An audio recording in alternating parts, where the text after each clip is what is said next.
اور پھر فرمائے انما حرم علیکم المیتۃ، ایک وہ تھا جو اہل عرب نے خود پہ حرام کر رکھا تھا، اللہ پہ ناحق باتیں کہتے تھے، اور ایک وہ ہے جو اللہ نے خود بتا دیا کہ کیا کچھ حرام ہے۔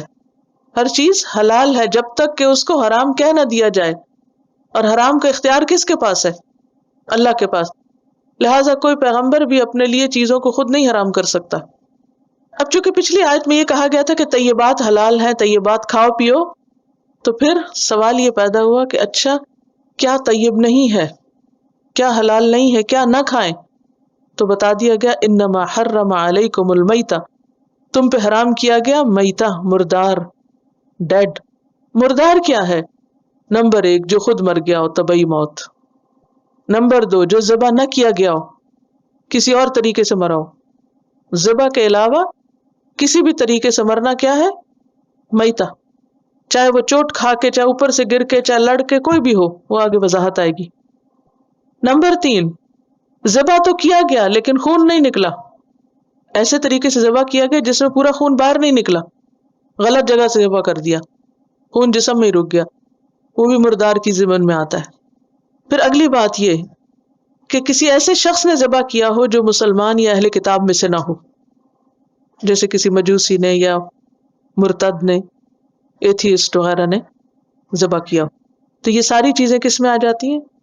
خواہ وہ ذبح بھی ہو لیکن وہ مردار ہی کی قسم ہوگا۔ اب اگر میں آپ سے امتحان میں پوچھوں تو جواب دے سکیں گے؟ اس کا جواب آنا اس لیے بھی ضروری ہے کہ یہ ہماری روزمرہ زندگی سے متعلق چیزیں، جو خود مر گیا، یا پھر ذبح نہ کیا گیا، یا غیر اللہ کے نام پہ ذبح کیا گیا، یا ذبح کیا گیا تو خون نہیں نکلا، یا کسی غیر اہل کتاب میں سے کسی نے ذبح کیا، تو یہ سب کیا ہے؟ حرام۔ حرم، اس نے حرام کیا ہے، یہ نہیں کھا سکتے۔ والدم، دوسری چیز خون۔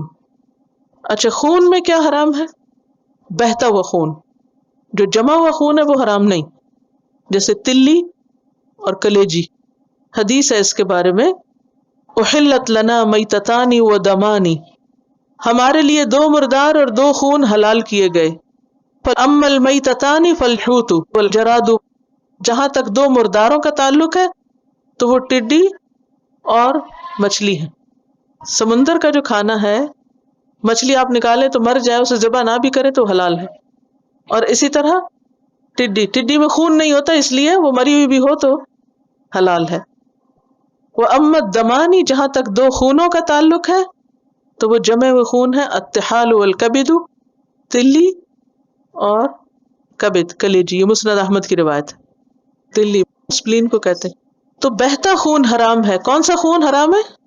بہتا، جمع ہوا نہیں، جو ذبح کرنے کے بعد، نکالنے کے بعد پھر بھی جو رہ جائے، ہڈی میں رہ جائے، رگوں میں رہ جائے، تلی کی شکل میں یا کلیجی کی شکل میں، وہ حلال ہے۔ یہ ایکسیپشنل چیز بھی ہمیں دین نہیں بتائی ہے۔ اور کیا حرام ہے؟ وَلَحْمَ الْخِنْزِيرِ، خنزیر کا گوشت۔ اگرچہ خنزیر کی ساری چیزیں ہی حرام ہے، لیکن لحم کا کیوں ذکر کیا گیا؟ اس کو ذبح کرنے میں مطلوب کیا ہوتا ہے؟ گوشت۔ خنزیر کا گوشت حرام ہے، کیونکہ عام طور پہ آپ دیکھیں کہ جانور کا گوشت ہی مطلوب ہوتا ہے، اور گوشت کی پھر قسمیں ہوتی ہیں، ہڈی والا یا بغیر ہڈی کے، یا لیگ چاہیے یا کچھ اور چاہیے، جو بھی قسمیں آپ کو سب کو اچھی طرح مجھ سے زیادہ معلوم ہے، میری وضاحت کی ضرورت نہیں۔ لیکن یہ کسی نے نہیں کہا ہڈی خریدنی ہے اور گوشت والی ہڈی دے دے، کیا کہتے ہیں؟ ہڈی والا گوشت دے دے، تو گوشت مانگا جاتا ہے نا، ہڈی تو نہیں مانگی جاتی۔ تو اس لیے کوئی یہ نہیں کہہ سکتا دیکھو قرآن میں خنزیر کا گوشت حرام ہے، ہڈی آپ بے شک یوز کر لو، یا اس کی سکن یوز کر لو، یا بال یوز کر لو، نہیں، چونکہ جو مطلوب ہے اس کا یہاں پر ذکر کیا گیا، باقی سب تابع ہیں اس کے، سب حرام ہے۔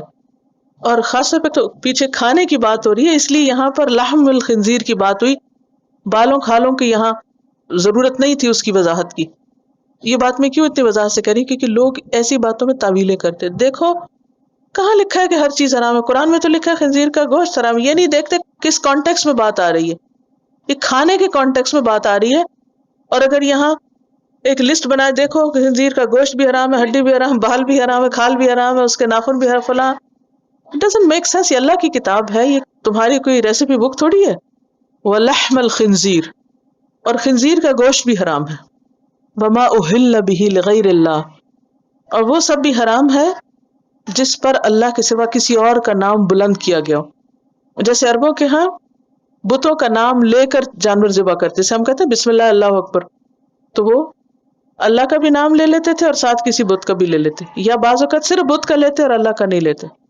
بعض اوقات بتوں کے آگے خاص پتھر رکھے ہوتے تھے، اس کے اوپر ذبح کر کے وہیں چھوڑ دیتے تھے، اور بعض اوقات وہاں لے جا کے نہیں، کہیں بھی بیٹھ کے ذبح کرتے، لیکن نیت اور دل میں کیا ہوتا کہ یہ ہم بتوں کی خوشنودی کے لیے ذبح کر رہے ہیں تاکہ وہ اللہ کے یہاں ہماری سفارش کریں.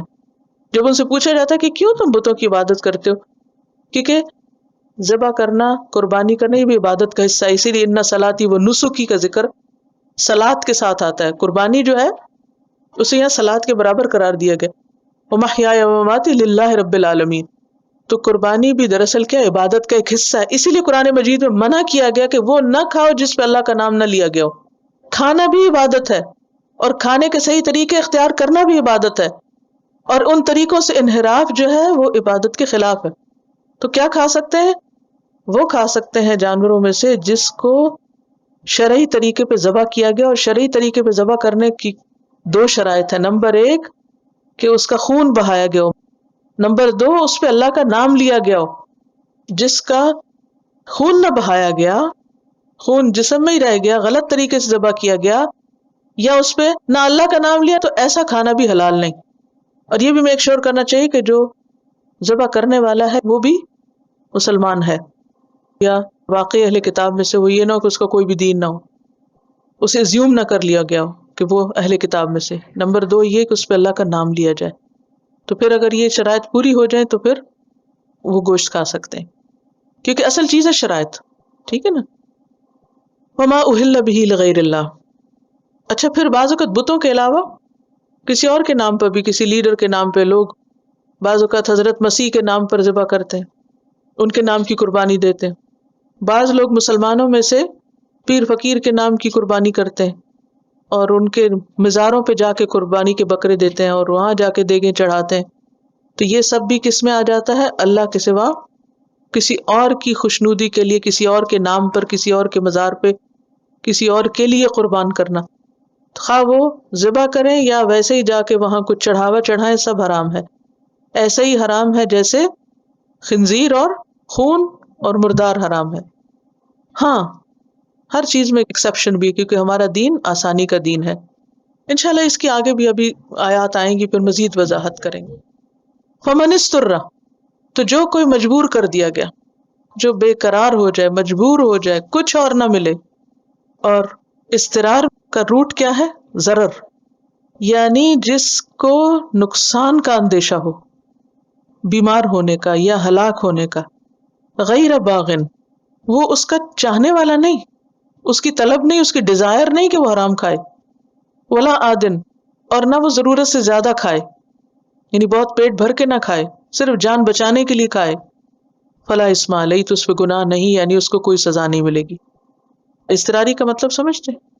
مجبور، یا تو ایسی جگہ پر ہے کہ جہاں حلال ہے ہی نہیں، یا کسی ایسے ہاسپٹل میں ہے جہاں کوئی مسلمان نہیں، کوئی حلال نہیں، اور اگر وہ نہیں کھاتا اس وقت تو اس کی جان جانے کا اندیشہ ہے.